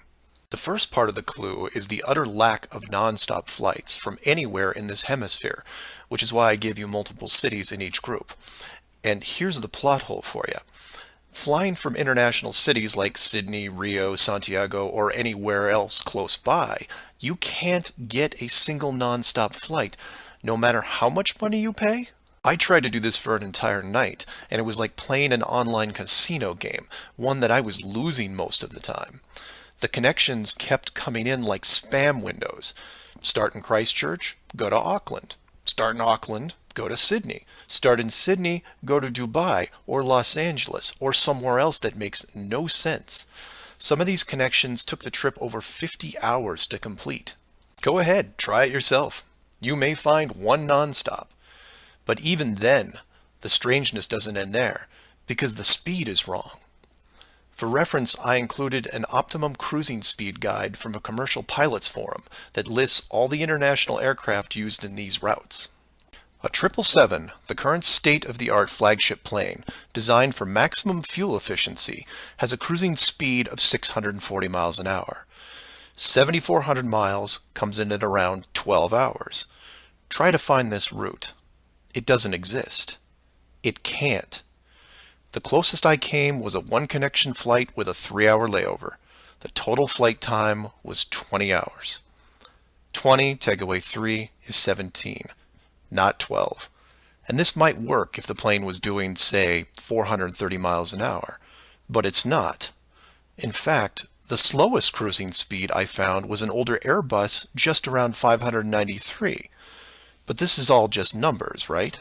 It is until you pull up the flat Earth map and look at the farthest 2 points, which just coincidentally are anywhere in Australia and most of South America. Or my example of Lower Africa, which you can see isn't west at all. It's a shell game, and a very good one at that. Keep people guessing with multiple connections and layovers, jumping from city to city. People just sit in their seats, trying to sleep through it. And then it hits you. Well, the pilots would know, right? They fly all day, every day. Certainly, they would have figured it out by now. Some of them would get suspicious, sure. Any decent navigator will be able to work out the speed, fuel consumption, and odd connections. But imagine what they would have to get their head around. First, they would have to ignore the world GPS system that has been leading them to their destinations without error. If you want some interesting side reading, check out the link on the history of the GPS. And I quote, "Developed in 1973 to overcome the limitations of previous navigation systems, integrating ideas from several predecessors, including a number of classified engineering design studies from the 1960s. Oh, and by the way, was created by the Department of Defense, the same people that closed off Antarctica. GPS went fully live in 1995. So if you were a pilot before then, you might have been able to pick up a breadcrumb trail. After that, very difficult. Plus, let's say you did figure out that something was off. Who exactly would you tell? The FAA? You would be looking around and wondering why you were the only one to see it. And then what? You make the leap of faith and see that the entire map system is wrong? Never gonna happen. You might as well just tell them that an alien spacecraft followed your plane around for 2 hours. We know what happens then. Start playing Flight Time Casino for yourself. See what interesting things you can discover. And while you're at it, show it to any pilots that you know. But don't forget to leave the words flat Earth out, because that's crazy, right? So do some of your own research and ask questions. Please feel free to email me at msargent23@comcast.net or 303-494-6631. Flat Earth Clues, Part 8, The Creative Force. This flat Earth perspective takes a look at the design from the ever-present why standpoint. And although it will review some of the dome technical features already discussed, I'll try to do it from a different angle, or more specifically, why I might build it. Someone mentioned to me recently that while the dome was a very big concept, it made the world much smaller. Kind of like what Admiral Byrd expressed in an interview all those years ago. This someone also said that it made them sad, which I understood. And while I did what I could to comfort this person, I realized that I could have done more. So this video is for the people who look upon this world with their new eyes and start drifting into a state of melancholy. To preface, this isn't jail, nor are you lab rats. And before I'm done, I hope to show you a version of why. To start, let's look at an old story, one that you may have heard involving another enclosed world, kind of like yours. I say kind of like yours because the finished design that you are sitting in right now took several revisions in just about every aspect, much like any project. You come up with ideas, you see what works and what doesn't, and you improve the process until you come up with something that, while not everyone agrees upon, satisfies the best of all criteria. One of the first dome layouts involved a race of people who were supremely driven by ambition. They didn't have a word for lazy or fear. They absorbed knowledge very quickly, incorporating physics, advanced electronics, engineering, and drove their technology with energy from the enclosed world itself. And when their technology had reached the point where the dome structure was discovered in its entirety, there was no reaction of wonder and awe. They just looked up and squinted at the sky. Eventually, those squints turned into glares. Oh, they had religion, to be sure, and it was tied to their daily lives, but to them, this wasn't religion. It was a challenge, almost like they weren't that impressed. Hard to fathom, right? Seeing that your world had borders, but instead of being afraid, shaking your fist at the sky with arrogance. But that's what they did. So much confidence and might that when they found out where they really were, a new priority was created. At first, they dedicated broadcast channels to calling the dome builders out, demanding answers, and ran them day and night. At the end of each cycle, the words kept repeating, "We know." But arrogance ebbs at patience, and their demands were met with silence, which was taken as blatant dismissal. This fueled their ambition even more. The people withdrew all their efforts from breaching the outer barrier and formed a new plan. If the creators were not going to submit, then they would build a bridge and meet them at the gates. So a building was designed. But to call it a building was to call the pyramids a sand castle. It was the greatest structure ever conceived, at least to them. It was to be over 30 miles wide and hundreds of miles high, enough to reach the dome ceiling itself, where they would meet the builders face to face. They abandoned nature completely and pushed aside ecologic systems to accomplish their goal. They cannibalized entire mountain ranges, which they used to admire and love, to acquire the raw material for the awesome structure. The work crews built with flawless precision, and it was obvious that it was going to succeed. A bridge to the edge of the sky itself. The work would only pause long enough for the mighty armies below to look up and yell, "We come for you," so loudly that on a clear day you could actually feel the dome shake. And the creators, faced with their first great challenge, decided to start again. And the people were changed, their language fragmented so that the builders couldn't continue. The tower was dismantled, their technology removed and forgotten, and the people scattered. A new group was introduced to the dome, divided in every way imaginable, so that unity was next to impossible, and everything slowed down. Languages evolved and devolved into other dialects, and the languages produced text, which produced different forms of culture, and some amazing things began to happen, the most important of which was the arts.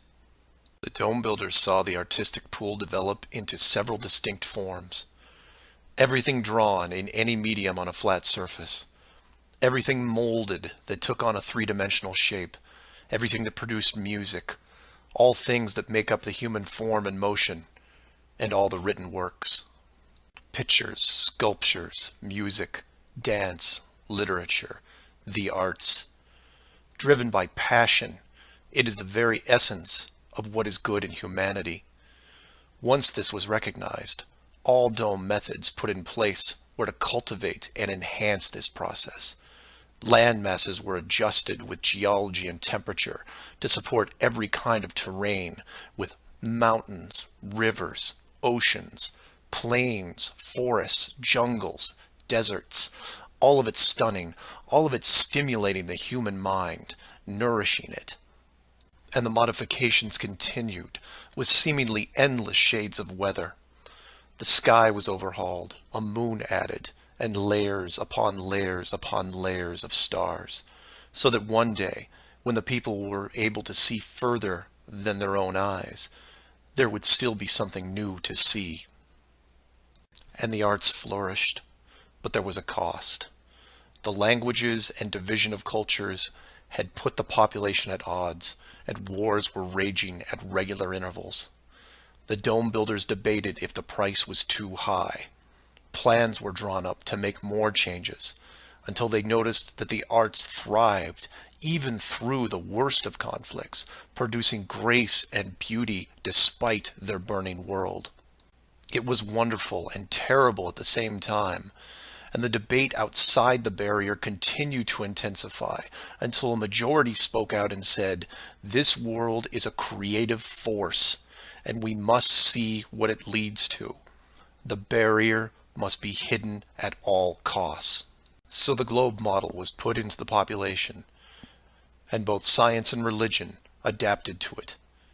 The arts grabbed onto it like a new drug, the creative minds of the world exploding with new concepts. Their universe was now infinite, and the rules changed. Science then led to science fiction, which opened up everything else. Books, pictures, sculptures, dance, and music, all reaching deep into space. Decade after decade of wonderful possibilities, rising above the ashes that were at their feet. And it's not just the artists, it's everyone. You affect others, who affect others, who inspire others, who build it, paint it, sculpt it, sing it, who then put it up on a pedestal and hold it under the light and say, "This is a piece of who we are." And for every one of them, there are hundreds of others who, for whatever reason, were unable to express the songs and images and stories that are in their heads. Imagination is far more important than knowledge because it is limitless. It is your shield, your sword against the cruelty of destructive forces.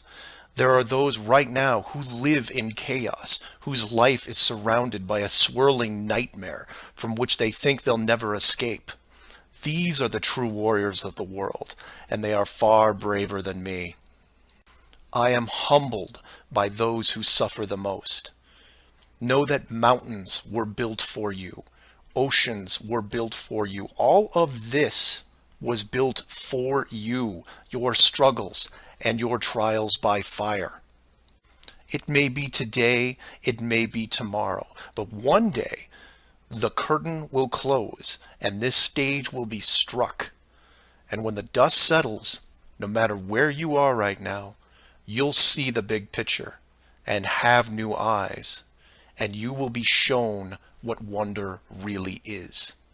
And as you leave this most magnificent of theaters, heading towards the next, my hope is that you'll pause, look back at the stage and say, "I was actually in it, you know, right there in the thick of things, and it was a sight to see." Because it really is a hell of a ride.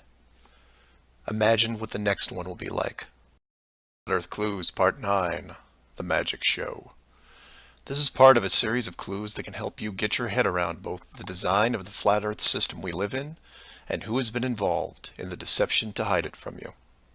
This flat Earth perspective initially started out as a problem-solving exercise that was going to be built into Clue 7, otherwise known as the Long Haul. But after some research and a little patience, it has evolved into something that warranted its own section, and is a perfect example of good things come to those who wait. So emails and phone calls have been coming in, almost all of them positive. Several people from around the world commented on the southern plane routes.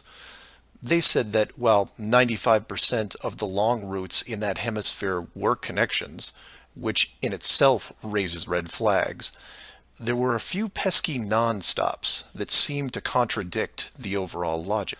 The question then posed to me was obviously, are they real flights? Could they be put there to throw the Flat Earth group off? If it was a trick, could I figure out what it was and how it was accomplished? I accepted the challenge and started my impression of Morgan Freeman as he went up against the Four Horsemen magician crew.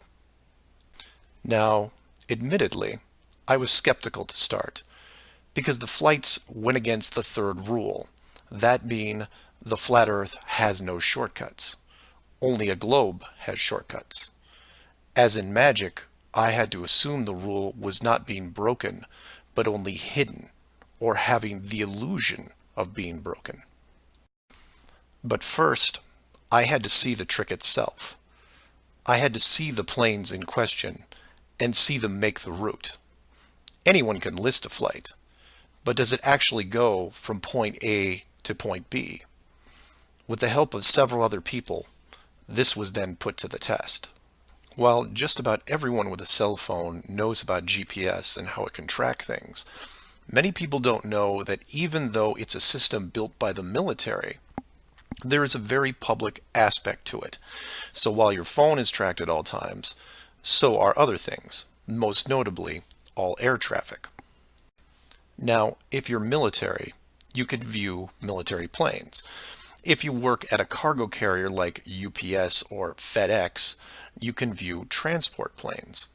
The general public is mostly limited to commercial air traffic.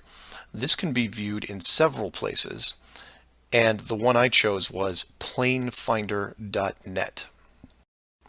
You can use others like FlightAware, Flight Radar 24, Flight Tracker.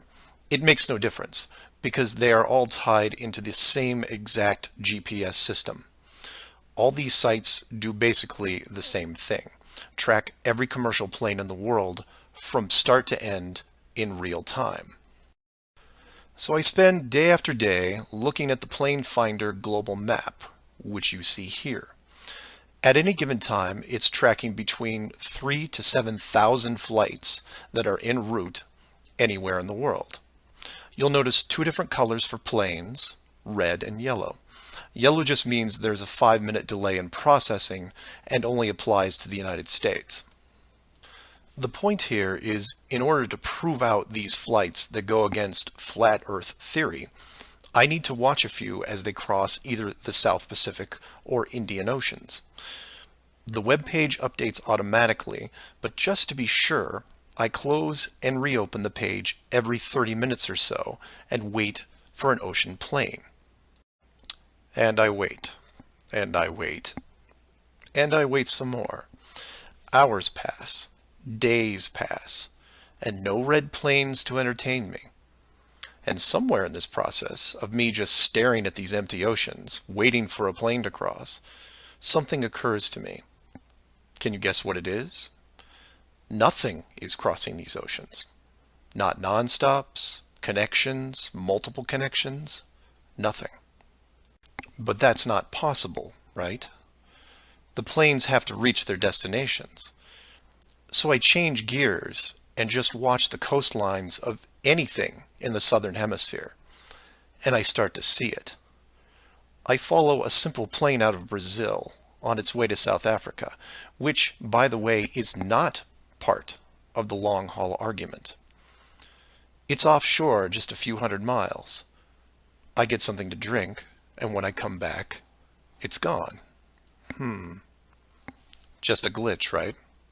So I follow another, and another, and the same thing happens again and again. Once the plane reaches an imaginary line in the water, GPS makes it disappear. Then a friend who is also working on this problem sends me some links, which I've included in the description. I encourage you to take a look at them. At first, they don't seem like much, just an average flight log showing speed, altitude, locations, things you could expect. Then you scroll down to about 3:30 in the morning, and the location drops away and is replaced by either the word approximate or the word estimated. This then continues for the next 5 hours until, miraculously, 1 hour before landing, the flight log reestablishes itself, and the GPS system shows the plane in real time about to reach its destination. So to be clear to those who may not be seeing everything here, The flights are being dropped off GPS, and their flight data is also turned off and stays off until they are almost on top of their arrival point. And you say, well, that's how GPS works. Well, no, because the Northern Hemisphere has planes flying all over their oceans. And then you say that maybe it's a localized Southern Hemisphere thing. And I say, then why are all the flights over or near land perfectly tracked? Furthermore, this is a US-based system with Americans flying on vacation every single day. You're telling me that those people aren't going to be tracked? In addition, the Vanishing Plane Act is happening to not only the South Pacific and Indian Oceans, which I would expect, but also the South Atlantic, which isn't part of the flat Earth argument. There are a bunch of flights that cross this relatively small ocean between South America and Africa, and every one of the planes is hidden shortly after takeoff. So then you say, what would be the purpose of hiding those shorter routes in the Atlantic? It's because of something I didn't see right away.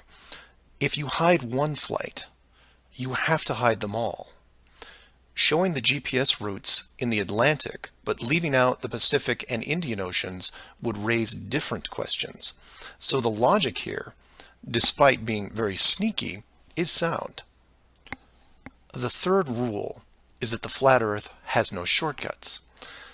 If you look at the azimuthal equidistant map again, and look close, you notice that while the South Pacific, South Atlantic, and Indian Oceans make up the lower sections on a globe, they make up the outer ring on a flat model. In that model, there is no shortcut between Australia and South America. If you are creating flight routes, you have only two choices. You take the long way around, clockwise or counterclockwise, and stay on the ocean. Or you cut across the land in the middle.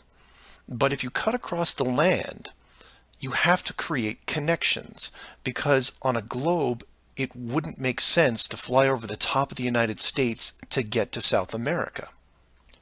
Neither of these choices are ideal. So the authority came up with a compromise. Disable GPS and lose the planes for every ocean flight in the Southern Hemisphere.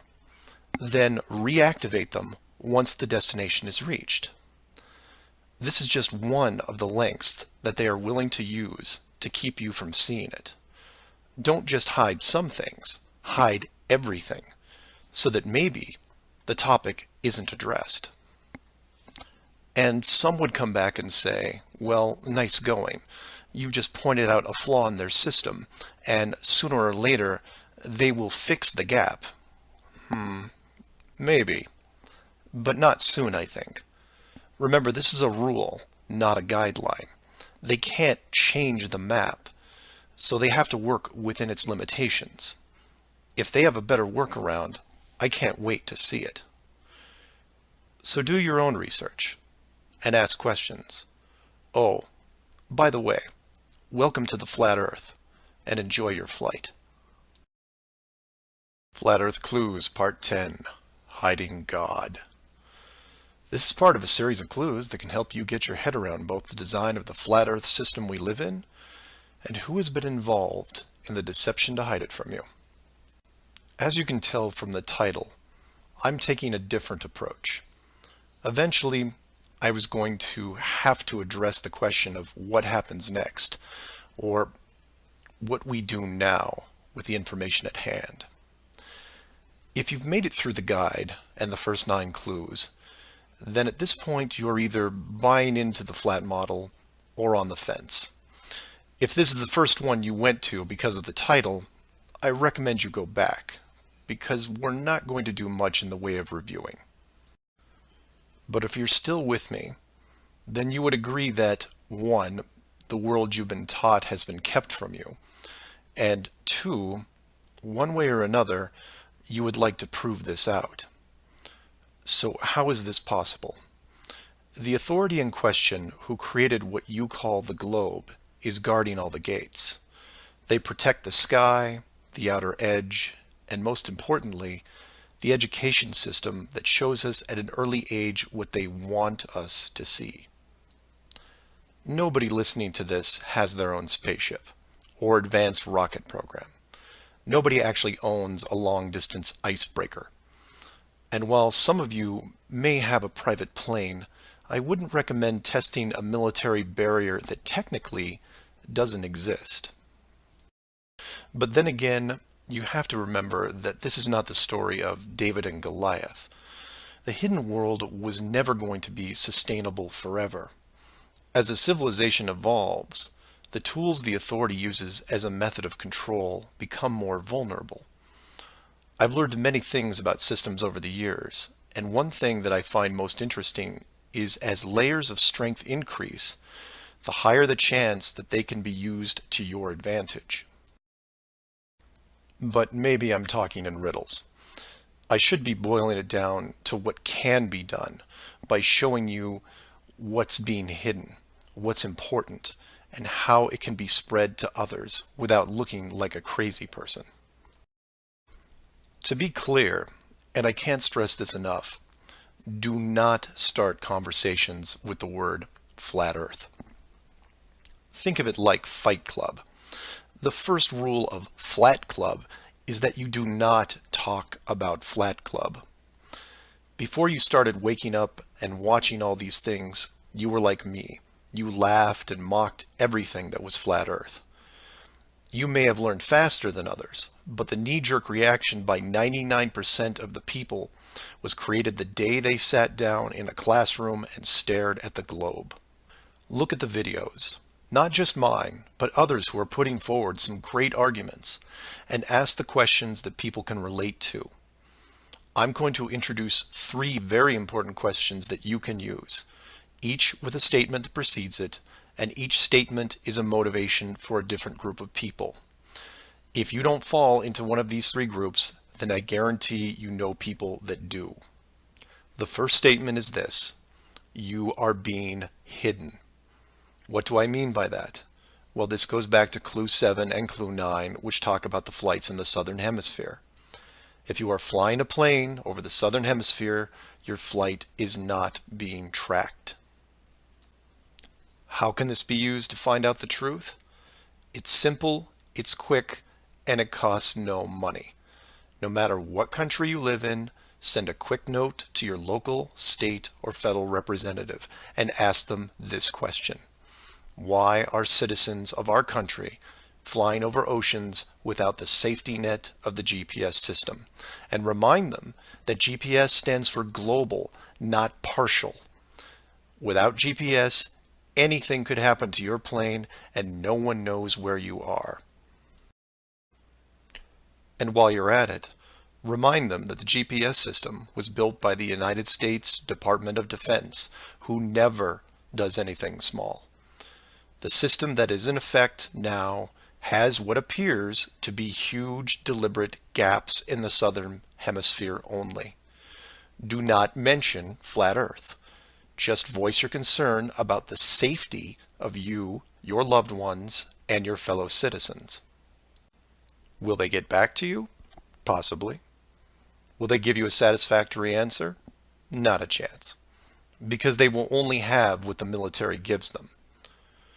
What this will do, however, is create a unique buzz in certain circles that may prove to be useful later. The more politicians or high-ranking officials you contact, the greater the noise. The motivation here, as you can tell, is general public concern. The second statement is this: wealth is being hidden. What do I mean by that? Goes back to Clue 2 and every other mention regarding Antarctica. In 1954, it was announced on national television that the continent was just millions of miles of rich energy resources. And by 1959, it was sealed off like Area 51. How can this be used to find out the truth? By contacting anyone you know in either the petroleum, natural gas, or mineral industry. This means ExxonMobil, British Petroleum, Royal Dutch Shell, Chevron, ConocoPhillips, BHP Billiton, Rio Tinto, Glencore, Anglo-American, and there are many others. Find anyone in these companies and make inquiries about their prospects in Antarctica. Send them the link to the Admiral Byrd interview and ask them why, if there are no environmental conflicts regarding oil, gas, or mining, why aren't they allowed to even petition the idea, even when the world's energy resources are dwindling more every day? Put the sound of money in their ear. They may not be able to break through the decades of red tape laid out in front of them, but it will create a buzz from a different side, the motivation of greed, and of pristine resources just begging to be harvested. And finally, to preface the third statement, I need to thank all the people who have sent me stacks and stacks of biblical scripture, asking me to stop dancing around the title of the flat model and call the structure what it really is. And you know, they have a point. I have put myself at a distance because I want to reach people who are outside of religious faith and even outside of general conspiracies. But for all those spiritual groups who have contacted me, I can now, however, say with conviction that this third statement is this: they are hiding God. Despite what labels I put on the flat model structure, the oldest names are from the oldest texts, one of those being called the firmament. If the firmament was indeed discovered in 1956 and it was deliberately hidden, then the ruling authority not only hid the structure, but evidence of the builders. And by builders, I mean creators, and by that, I mean what people define as God. Hiding God could be considered one of the worst ideas of all time. And if you are a person of great or small faith, you have a vested interest in any evidence that would solidify and vindicate your years of dedicated service. If a structure was found that had, for all intents and purposes, the handprint of God on it, then the ruling authority has no right to keep it from you. There are billions of people on this world who have personally dealt with the concept of God and would like to know for sure if these beliefs are well placed. Or, in short, you want to know the meaning of life. It's out there, and it's been hidden from you. Your motivation is clear. Go to your church leaders, your congregation, and tell them science probably found evidence of God in 1956 and decided to keep it a secret. If you know people of religious power, send this up the ladder. Get the word out and see what comes back. Between these three statements and questions, people will talk to people who will talk with others and eventually reach someone who knows. This isn't a grassroots or groundswell movement that takes a long time, because the system that has been used to mold and control you these past years has been based on speed, and by that I mean real time. All it takes is a single video, a memorandum, one whistleblower, one key person, and everything changes, not in months or weeks or days, but hours. And in those hours, everything changes because of the speed. People all over the world wake up and look at the sky with new eyes, and things start to get better. One person, that's all it takes. One person to come forward and share what has been hidden for so long. Maybe someone who is tired of all the games. Maybe someone who has gone year after year burdened by such a heavy secret. Maybe you, who are listening right now, who is looking for a reason to come forward. This is it. And if you don't want to walk into the light and be the hero, I understand. But if you can't, for whatever reason, then be anonymous. Share the message. and help us make this world better, because it can be better. For everyone else, give this person an opening. Give them the opportunity and give them the support they need to help reclaim what's left of our civilization, because we need it now more than ever. I will keep spreading the word for as long as I can, in hopes that everyone that hears it starts seeing things with new eyes. And I encourage each of you to do the same. And maybe one day we will learn to treat others better than we treat ourselves. Flat Earth Clues, Part 11, Souls in the System. This is part of a series of clues that can help you get your head around both the design of the flat Earth system we live in and who has been involved in the deception to hide it from you. This clue looks into the recent past, or more specifically, an odd but interesting piece of conspiracy lore. What I hope to show here is an example of how an enclosed system, once revealed, can change the world very quickly and in ways you may not have realized. To start, we need to go back a little ways to a controversial 2004 documentary called Astronauts Gone Wild. For those of you who missed this strange little gem, the summary is this. The producer-director Bart Winfield Sibrel went out to prove that all the moon landings were elaborate hoaxes. To do this, he set up interviews with the Apollo astronauts, giving them the impression that the interview was just routine. He then produced a Bible and asked each of the astronauts to swear on the book before the interview started. The interview was then supposed to be a series of detailed technical questions designed to trip up the astronauts. During the process, there was quite a bit of tension and some very uncomfortable moments, including one actual fist fight. Now, I'm not recommending that anyone actually go out and watch this hour-long documentary. For me, the astronauts have had to live with this guilt a long time, and leaving them alone seems like the humane thing to do. What interested me, and moreover what piqued my interest then, wasn't the unoriginal questions the reporter posed, but how the astronauts reacted to the Bible itself. None of the Apollo pilots would put their hand on it and swear that they went to the moon. In fact, most treated the book like it was made of plutonium.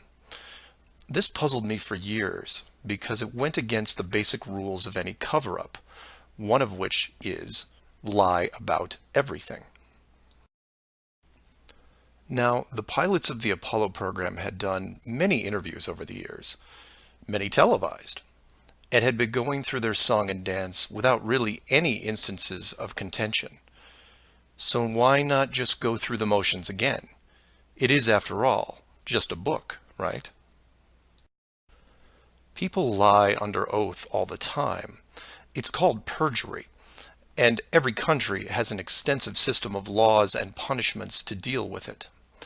These punishments don't seem to stop the people from committing perjury, and you can read about it almost every day. Furthermore, the astronauts were not in court. This was just a room, sometimes their own home. So swearing on the book would, for all intents and purposes, be meaningless. And this sat in the back of my head for years, because it didn't make sense.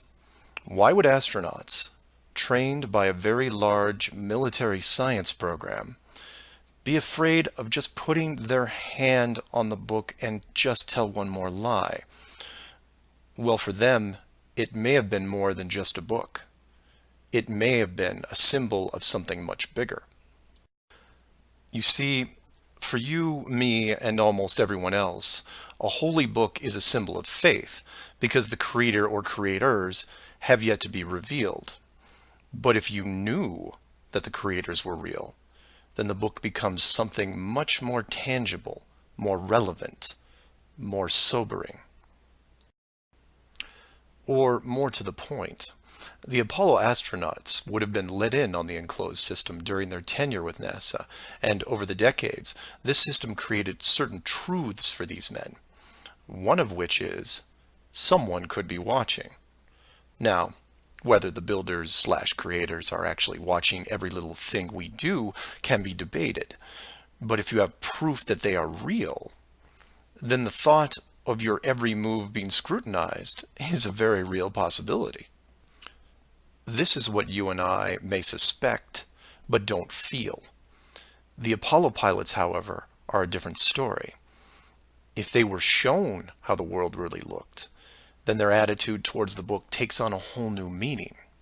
In fact, it didn't have to even be a Bible. It could have been an encyclopedia or a piece of wood, because it was the idea that made them pause. And if you're still not getting it, then I'll ask you directly.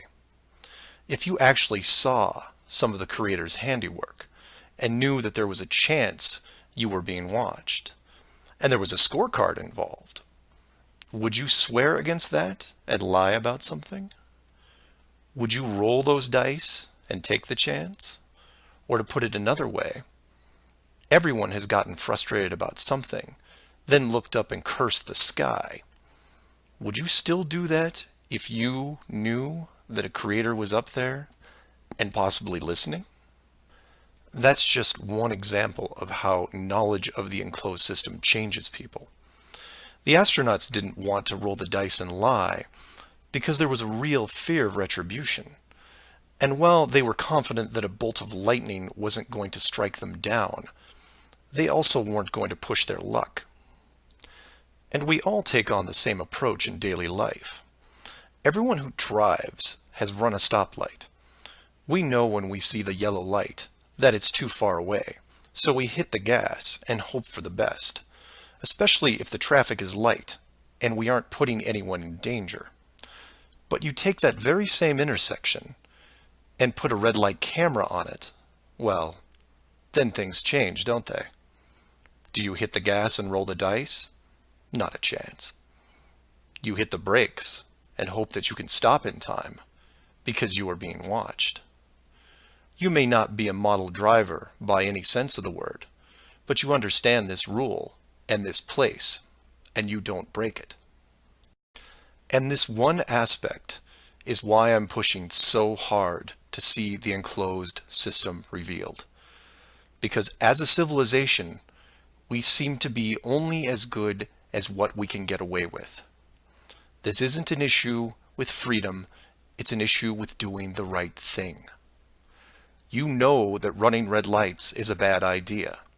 The camera is a reminder of that. Imagine all the things that would change for the better if the enclosed system was revealed. Would you lie to hurt someone? Would you rob a bank, commit fraud, or embezzle? Would you steal anything unless your life depended on it? And while people would still get angry and fight, would they maim each other? Would they kill?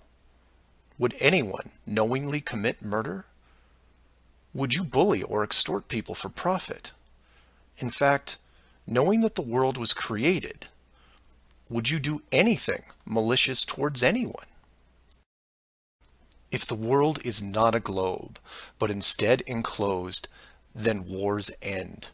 Hate crimes end. Maybe not overnight, but quickly. Because you may be, for the first time in your life, actually accountable for your actions. You realize now that you are a very real soul in this enclosed system, and you have a responsibility towards your fellow man, one that can be boiled down into one simple rule: treat others better than you treat yourself. This is why it's so important to show the world as it really is. This is why I am asking the authority itself to open the door and let this secret come through. You've kept this hidden for too long, and the people who live here with you have been through enough. This isn't about money or power anymore. It's about our very souls, the essence of who we are. Wealth and titles don't define your heart. Hiding the entire world may have seemed like a good idea at the time, but we have gone way beyond that. Have you actually seen our home recently? This needs to be fixed, and it needs to be now. The people won't forget the deception, but they will forgive you for it, because a truth like this will make them more noble, something we should have been since the beginning. So do your own research, and always, always ask questions, because that's the only way you will find all forms of the truth. Feel free to email me at msargent23@comcast.net or 303-494-6631.